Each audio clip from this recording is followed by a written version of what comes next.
I know that Degenerate J is the best Arkham player in the world, is up there in terms of universal accepted truths, such as things in the water changing aspects about frogs and the earth being hollow with tons of ancient civilizations living within.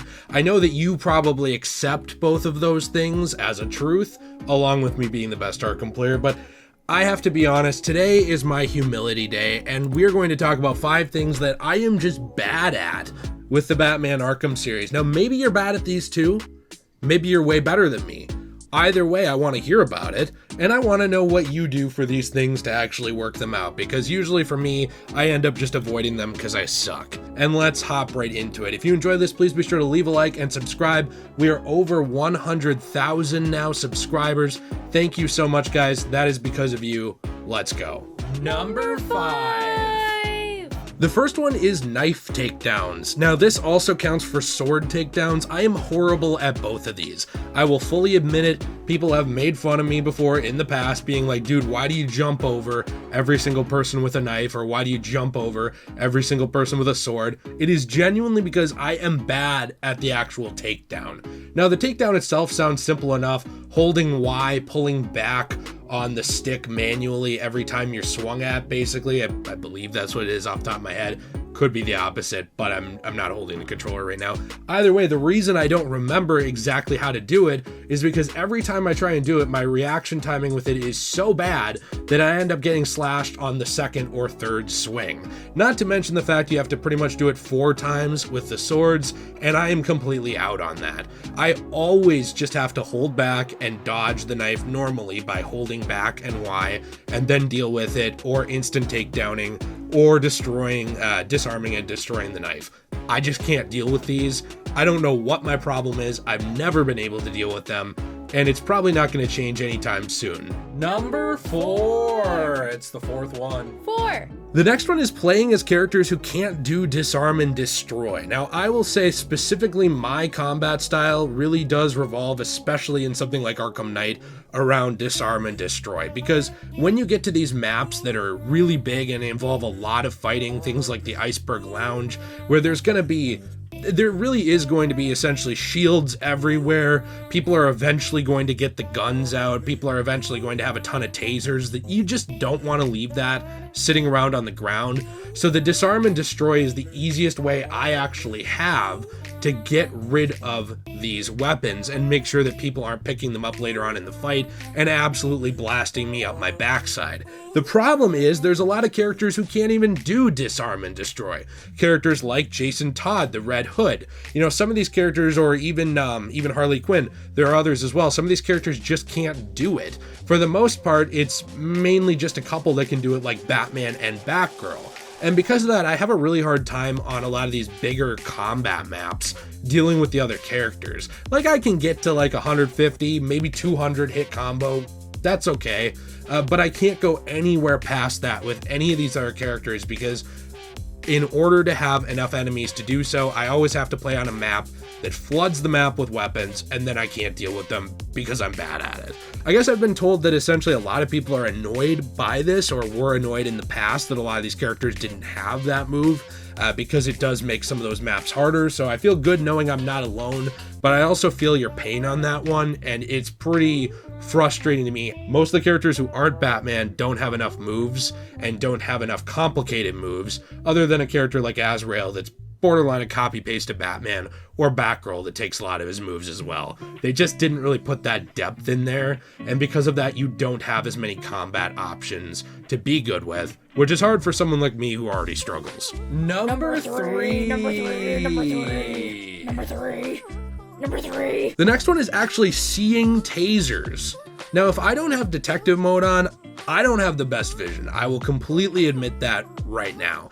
Half the time, depending on the flooring, I cannot see a taser. especially something like Iceberg Lounge, where it's very bright and white in the flooring, whitish blue, almost like a pale white. It gets hard for me to actually see the outline and glow of these tasers and know how to react to them, because half the time I'm spinning this camera around and around and around, and by the time I actually see the taser, Batman's fist is 1 inch from him, and sadly it's not like Super Smash Bros. Brawl where there's like a chance that he might slip and fall down, based on RNG, and then not be able to get back up for a minute. I'm not able to avoid landing that hit. I see it, it's a moment of, oh no, I'm losing my combo, I can't do anything about it, and it's gone. This is another reason why I really spam Disarm and Destroy, especially these days when I'm a little bit more out of practice. I don't play quite as much as I used to, because that allows me to get rid of even the weapons I can't see, because he will immediately hone in to someone who has a weapon, even if I don't personally see it.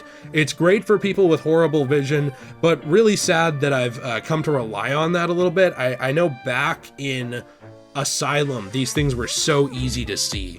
But since then, for me, especially when you're looking at different colored backgrounds, like the snowy covered environments in a lot of parts of Arkham Origins, or the Iceberg Lounge in City or Night, and all these other things, I just can't see them. Number two, the numero dos. I will admit that I am not very good at in these games is actually finding Riddler trophies and Enigma data packs. Now, I've done it. I have found every Riddler trophy in the franchise, in terms of, other than Blackgate, Arkham Origins Blackgate. I don't even remember if there are any in there. I guess I'd have to go back and look. But I digress. I have found all of the Enigma packs and all of the Riddler trophies. I love the Riddler trophies in Batman Arkham Asylum, and I love the riddles in there. I think it's the perfect mixture of Easter eggs and solving with like comic book knowledge or background lore knowledge, and a mixture of actually finding collectibles themselves. When it got to City, it started to be a bit much for me. Some of the puzzles did confuse me, but I eventually did figure them out. And then, of course, you get to things like Origins and Night. By Origins, I was very tired of finding these things. I never put the effort into it until recently. T and I played through Arkham Origins on our secondary channel, Degenerate Plays, if you haven't watched that. And also, we found every Enigma data pack in the game. It would seem like this would be an easy thing to do, but I think because I've been so burned out by some of those collectibles, and I'm just so tired of hearing the Riddler preach at me every time I find one, I really lost my patience and have a hard time actually finding out where some of these are and seeing where they are on the map, especially in Origins and Night. I think Origins you can kind of break down a little bit to map design at places. Now, hear me out, I love Arkham Origins, but there are things with the map design that aren't quite as fluid as they were in the past, and it obviously was a game that was made on a little bit more of a time constraint, along with other things going on in it, like multiplayer, etc. And it's also an early Riddler, so things aren't quite as complex. But when I got to that game, I was very tired of looking for these, and by the time I got to Night, I was just so over it, despite loving the game, that I just ran out of patience. Number one! Splat. The final thing I have is not getting annoyed at what in the series I would have done differently. Now, I'm not saying this as somebody who's like super entitled, like, give me the Arkham brand, like I could do it better. But what I mean by that is things like when I'm playing, I'm always thinking about, man, I really wish that they had put in Prometheus as a character instead of just referencing him 50 times. Or, man, I really, really wish that they had put Ventriloquist in these games instead of just using Scarface as like a dummy prop. Or, oh man, I really wish we could get that Batman skin that, some of the guys have been talking about, like Salvage and Slickmoth and stuff, and been campaigning for. I wish we could see that, or I wish we could get the Batman Begins suit officially in Batman Arkham Knight, or I wish we could see this or that, or the Rebirth suit. Basically, I always have these ideas from being a fan of Batman comics and movies and the games where I'm always thinking when I'm playing, wow, it would have been cool to see this. I really wish we saw this. And it's almost always in the back of my head. It does not in any way ruin these games for me, but I will completely admit I'm a little bad at unplugging and enjoying the game for what it is. I'm almost always thinking about, oh, I really wish we could add that in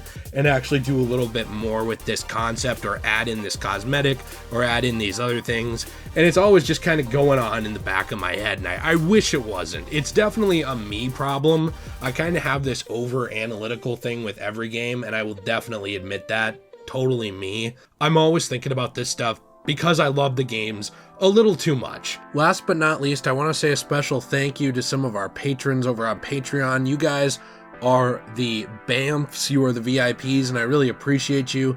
Thank you to Caleb, Andre, Sean, Jonah, Seth, Ricardo, Michael, Vince, Mark, and Nicholas, and Colin, and Globular. You guys are awesome. I appreciate you very, very much. I appreciate the support, especially the last couple weeks. I've been very, very sick, so it is always very nice to see. And be sure to check out the Patreon. It is linked in the description down below if you want to get behind the scenes videos, posts, and all kinds of other little things. I appreciate you there. Let me know in the comments down below, what are you great at in the Arkham games? What are you bad at in the Arkham games? I think a lot of times people see talking about what you're great at as like self-aggrandizing or flexing, and they see what you're bad at as like putting yourself down. But, you know, I think it is good to actually know these things, especially if you are a fan of these games, because, you know, putting these things in perspective, it helps me play better, it helps me enjoy the games more, and it helps remind me at the end of the day that these are ways to relax and have fun. So, you know, it's definitely okay to have your flaws with games and know what you're good at and what your strengths are. I definitely know that I am getting weaker at certain things in gaming, especially FPS games, but at the end of the day, it's all about fun. That's why we're here, and it's because we love superheroes and love these games. And hey, if you have some more top 5 recommendations, especially for Arkham, I'm always open to them, seriously, especially if you could leave them in this video. It's not something where I'm like out of ideas, but I've covered a lot of stuff with these games, and I often feel like there's more to talk about that I'm not able to place and find in my head. So if you have some suggestions for that, I appreciate it. Have a fantastic day, and as always everyone, stay shway.